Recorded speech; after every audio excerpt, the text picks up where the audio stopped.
ये जो अल्लाह तबारक व तआला ने हमें ज़िंदगी दी है, ये ज़िंदगी एक ऐसे ट्रैक पर चलती है कि जिसमें गम भी आता है और खुशी भी आती है। कभी गम आता है, कभी खुशी आती है। ज़िंदगी कभी उस करवट होती है, कभी उस करवट होती है। ज़िंदगी करवटें बदलती रहती है। दुनिया में ऐसा कोई इंसान नहीं जिसको कभी खुशी ना मिली हो, और दुनिया में ऐसा कोई इंसान नहीं जिसको ऊपर गम न आए हों। लेकिन अल्लाह के रसूल सल्लल्लाहु अलैहि वसल्लम ने हमें गम में कैसे रहना है और खुशी में कैसे रहना है, दोनों चीज़ों की तालीम हमें दी है। इस करवट वाली तालीम भी हमें मिली और उस करवट वाली तालीम भी अल्लाह के रसूल ने हमें दी है। खुशी में भी आपे से बाहर ना हो, और जब इंसान के ऊपर गम हो तो ऐसा निढाल ना हो जाए कि वो अपने आप को भी भूल जाए, शरीयत को भी भूल जाए, बल्कि अपने दिल और दिमाग को काबू में रखें।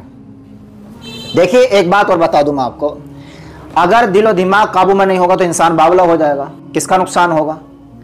और जब वक्त गुजरता है तो वक्त के गुजरने के साथ साथ सब्र भी आ जाता है टेंशनों में। एक बहुत शानदार किस्सा है और बड़ा दर्द भरा किस्सा है। मैं पढ़ रहा था किताब में, तो मैंने सोचा आप लोगों तक ये वाक़या पहुँचाऊँ। वाक़या इतना गम से भरा है कि अगर वो गम पहाड़ के ऊपर डाले जाए ना तो पहाड़ भी रेजा रेजा हो जाएगा।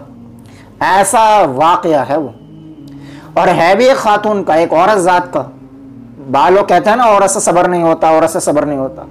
तो ये उस वक्त बात कही जाती है, उस वक्त सामने आती है जब के औरतों की ज़िंदगी इस्लाम के मुताबिक नहीं होती। जब इस्लाम के मुताबिक ज़िंदगी होती है तो सब्र कैसा होता है कि हज़रत हमज़ा रज़ी अल्लाह अन्हु की लाश के टुकड़े हुए हैं।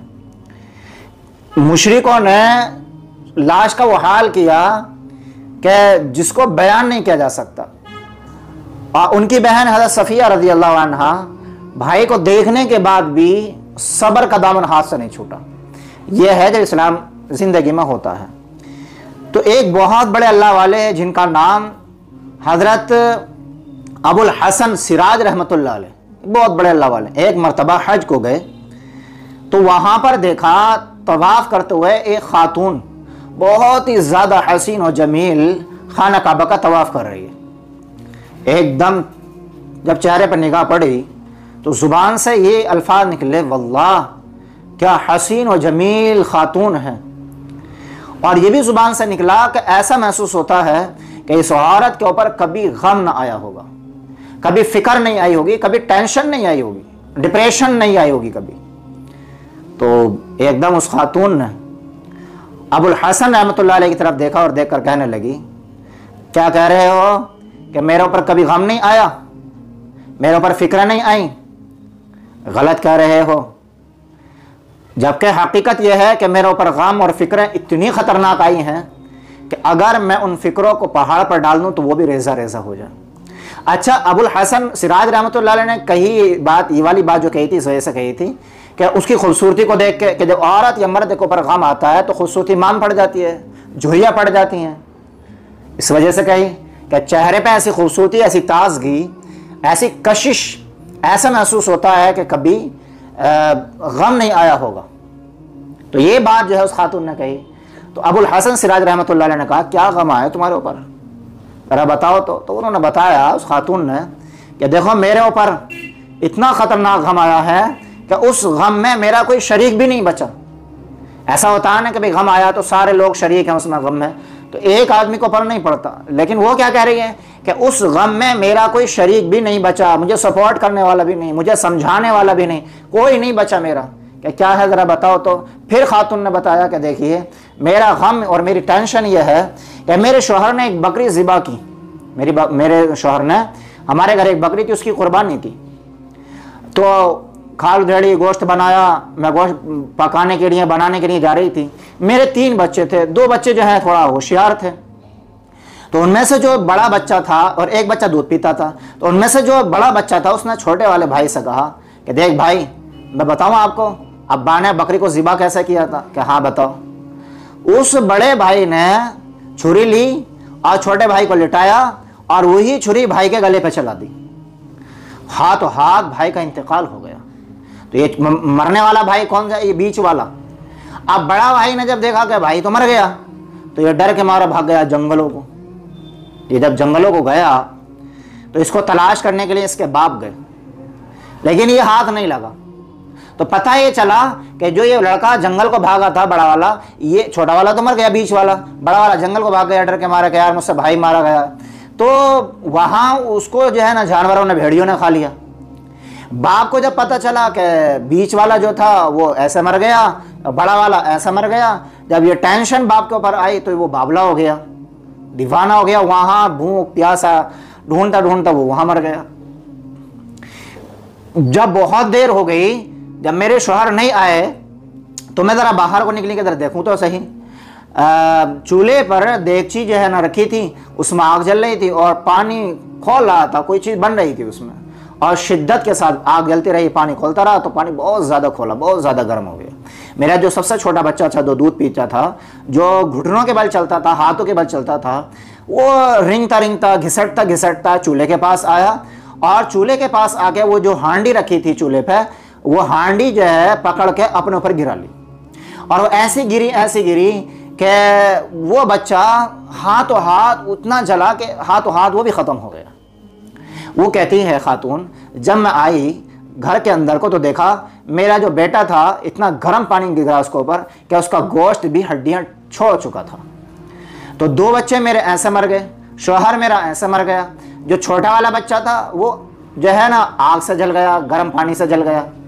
मेरी एक बेटी थी जिसकी हमने शादी कर दी थी, उस बेटी को जब पता चला कि मेरे बाप का भी इंतकाल हो गया, तीनों भाइयों का भी इंतकाल हो गया, जब उसने सुना तो वो गम के मारे और टेंशन की वजह से बेहोश होकर गिर गई, और ऐसा उसको गम हुआ, ऐसा उसको गम हुआ कि उसको हार्ट हो गया, उसको दिल का दौरा ऐसा पड़ा कि वो वहाँ पर मर गई।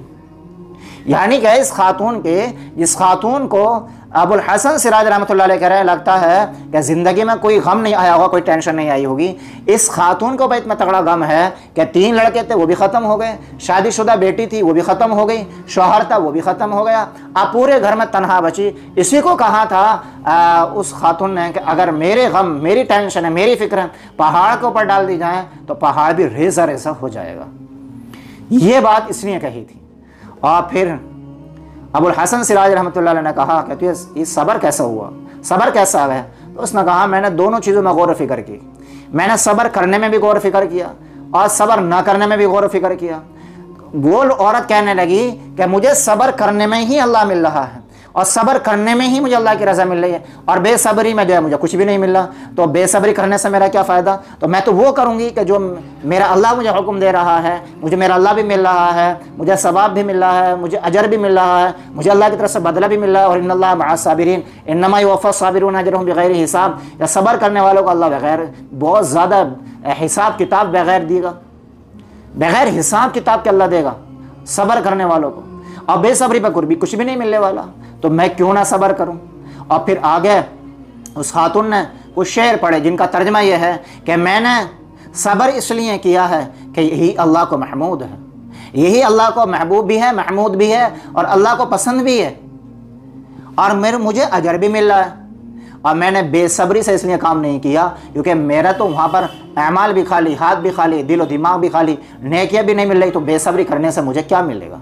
तो इसलिए मैंने सब्र से काम लिया। उसके बाद में अल्लाह वाले जो अबुल हसन सिराज रहमतुल्लाह अलैह थे, वो अपने हज के अरकान और हज की इबादत करने में मशगूल हो गए, और वो खातून भी जो है अपने इधर उधर रिल मिल गई। तो इस वाक़े से हमें एक नसीहत ये मिलती है, ये देखो टेंशन तो ज़रूर आएंगी, गम आएंगे, परेशानियाँ आएंगी, लेकिन टेंशनों में, इन परेशानियों में आदमी खान पान ना छोड़े, आदमी लड़ाई झगड़े ना करे, इबादत ना छोड़े, भाइयों से, रिश्तेदारों से, दोस्तों से मिलना जुलना ना छोड़े, अपने गम को बांटे, सलाह मशवरा करे, उलमा से मशवरा करे, और सब्र का दामन जो है ना हाथ से न जाने दे। इस वक्त जो सब्र करेगा, यानी गम है उस वक्त जो सब्र करेगा, अल्लाह वो देगा जिसकी उसने कभी मनोकामना भी नहीं की होगी, जिसकी उसने कभी उम्मीद भी नहीं की होगी।